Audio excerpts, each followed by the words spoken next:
العالمین والعاقبۃ للمتقین والصلاۃ والسلام علی سید الانبیاء والمرسلین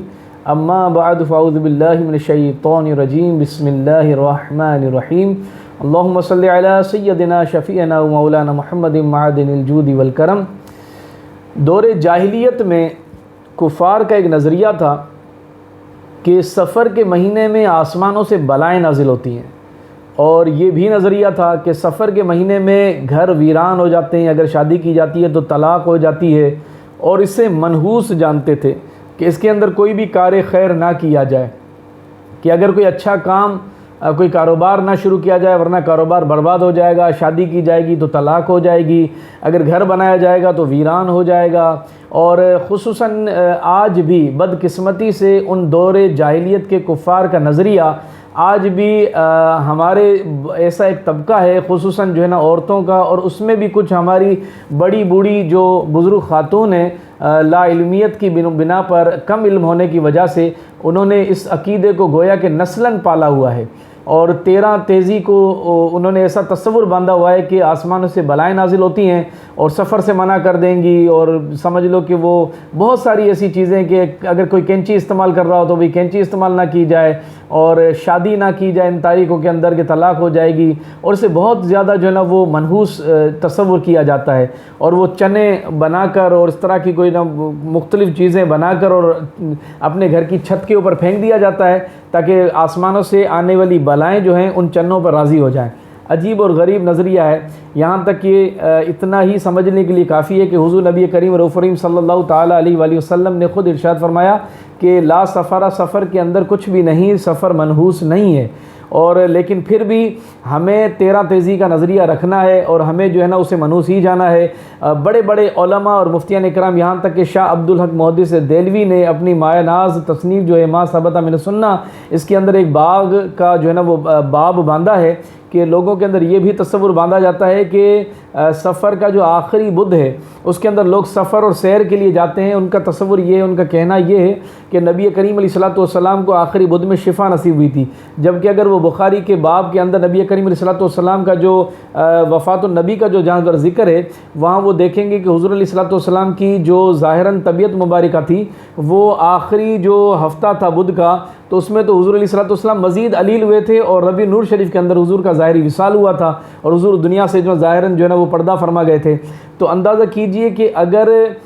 تاریخ کو دیکھا نہیں گیا اور ایک دوسرے کی جو ہے نا وہ سمجھ لو تقلیدی انداز میں غلط نظریے کو جو ہے نا وہ پالتے ہوئے نسلاً آگے بڑھاتے چلے گئے، یہاں تک کہ شاہ عبدالحق محدث دہلوی رحمۃ اللہ تعالیٰ علیہ ما ثبت من السنہ کے اندر جو ہے نا اس کا باغات کے حوالے سے جو باب باندھا اس کا رد فرمایا ہے، اور اسی طریقے سے مفتی امجد علی اعظمی رحمۃ اللہ تعالیٰ نے بہار شریعت کی 16ویں جلد کے اندر اس کی نفی فرمائے، اس کے جو ہے نا اس کا رد فرمایا ہے۔ اسی طرح سے ایک بہت مشہور عالم گزرے ہیں قاضی شمس الدین احمد جون پوری نے قانون شریعت کے اندر اس کا رد فرمایا ہے۔ تو عجیب و غریب جو ہے نا نظریہ ہے، علماء نے اس پر فتوے تک صادر فرمائے کہ اس میں شادی کرنا بالکل جائز ہے، کوئی منحوس نہیں ہے۔ اچھا، اگر سوال کرتے ہیں ان بڑی بوڑھی خاتون بزرگ خاتون سے کہ چلو اگر مان لیا ہے، ویسے ہے تو نہیں، بفرض محال اگر مان لیں کہ سفر میں شادی کرنے سے طلاق ہو جاتی ہے، اور یعنی سفر کا مہینہ منحوس ہے آپ کے نزدیک، تو باقی 11 جو مہینے ہیں، مثال کے طور پہ آپ کی نزدیک جو ہے نا ربیع نور شریف کا ربیع الاول، پھر ربیع ثانی، جمادی الاول، جمادی الاخری، رجب، شعبان، رمضان، شوال، ذی قعدہ، ذی الحجہ، یہ سارے مہینے جو ہے نا آپ کے نزدیک سارے مقدس ہیں، اور ایک سفر کا مہینہ اگر منحوس ہے، تو پھر جن کی شادی سفر کے علاوہ دیگر مہینوں میں ہوتی ہے تو کیا آپ گارنٹی دیتی ہیں کہ ان مہینوں میں ان کی طلاقیں نہیں ہوں گی؟ کوئی اس سے منحوسیت نہیں ہوتی۔ بدشگونی اسلام کے اندر منع ہے، منع کیا گیا ہے کہ جو نا مسلمانوں کو کہ بدشگونی یہ کفار کا شیوا ہے، طریقہ کار ہے، یہ ان کے نظریے ہیں۔ مسلمانوں کا نظریہ بدشگونی کا رد ہے کہ یہ بدشگونی کوئی بات نہیں ہوتی کہ بلی نے راستہ کاٹ دیا تو پھر جو ہے نا وہ جانا نہیں ہے۔ یہ سارے ٹی وی کے ڈراموں سے اور انڈیا کہ خصوصاً جو ہے نا یہ ہندوؤں کی رسمیں جو ہم تک پہنچی اور ہم نے اس کو جو ہے نا وہ پکڑ لیا اور اپنے بچوں کے اندر اور دیگر کے اندر کم علم ہونے کی وجہ سے منتقل کر دیا، پھر وہ جب بڑے ہوئے تو انہوں نے اپنے بچوں کے اندر یہ منتقل کر دیا۔ کیا آپ ایسے مہینے کو منحوس کہیں گے کہ جس میں حضور داتا گنج بخش علی حجویری رحمۃ اللہ تعالیٰ علیہ کا عرس منایا جاتا ہو اور لاکھوں لوگ ان سے فیضیابی حاصل کرتے ہوں، کہ جس کے در پر حضرت خواجہ معین الحق ملت والدین حضرت خواجہ معین الدین چشتی اجمیری نے فیض پایا ہو اور خود جو نا برملا کہا ہو کہ گنج بخش فیض عالم مظہر نور خدا نا کسارا پیر کامل کاملارا رہنما، اور وہ خواجہ معین الحق ملت والدین کے جس کی مریدوں کی صفوں میں حضرت بختیار کاکی جیسے لوگ کھڑے ہوتے ہوں با ادب، اور ایسے مطلب عظیم ہستی کہ جن کے مریدوں کے اندر حضرت بابا فرید الدین مسعود گنج شکر کھڑے ہوں، حمید الدین ناگوری کھڑے ہوں، اور وہ ایسا کامل پیر کہ جو خود اپنے کاملیت کے اعلیٰ درجے پر فائز ہو اور خود یعنی داتا صاحب کے لیے جو ہے نا وہ کہتا ہو نا کی سارا پیر کامل پیر